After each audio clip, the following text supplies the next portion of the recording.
sprains, strains, and automobiles. Wait, those aren't pillows? All right, not automobiles. Let's talk about fractures. This is a martial artist's guide to injuries. So let's do a few things in this video. First, let's look at what the difference is between these injuries. And then really, why does it matter to us? Why should we care?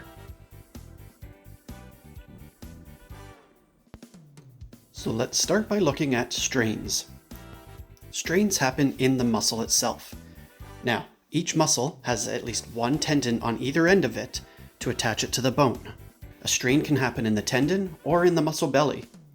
A way to remember this is take the T from strains and relate T to tendon. Next up, let's look at sprains. Sprains are similar to strains, except they happen in the ligaments. Ligaments are our fibrous support structures within the joints. It's important to remember that they attach bone to bone. Finally, let's look at fractures, also known as breaks. Yes, they are the same thing. It can be either a hairline fracture, where it's a crack through the bone, or a complete break. So now that we know the difference between these injuries, what are the signs and symptoms?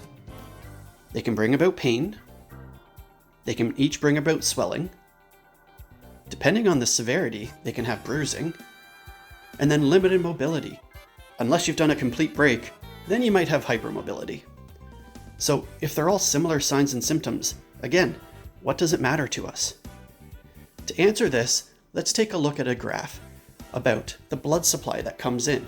Each of these structures has a very different blood supply level. We call this its vascularity. Now, it may come as no surprise, muscle is the most vascular, has the biggest blood supply. Secondly, though, is the bone, which many people don't realize. And then lastly is our ligamentous structures that support the joints.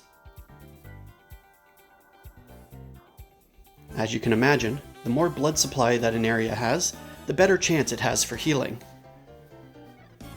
The nice thing about this is it can help us get us doing the thing we love, back to training faster, and hopefully without surgical intervention or casting. Now, this video does have general information in it, but hopefully you can now see why some people will say it's better to have a break than it is to have a sprain.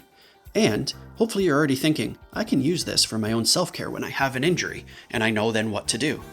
But I want to take it a step further. What about in our combat situations where we have to defend ourselves?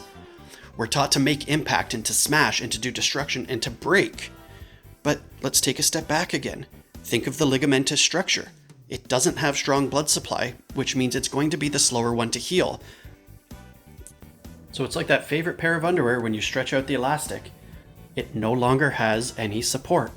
Once those ligaments are stretched, the body has to either recruit the tendons to do its work, or we're looking at surgical repair. It changes our approach a little bit. Don't worry about the bone break. Focus on the joints. Now, there's plenty more we can get into on concussion or internal organ damage. We're not going to go through that today. Hopefully you found this interesting. If so, please like, share, and subscribe.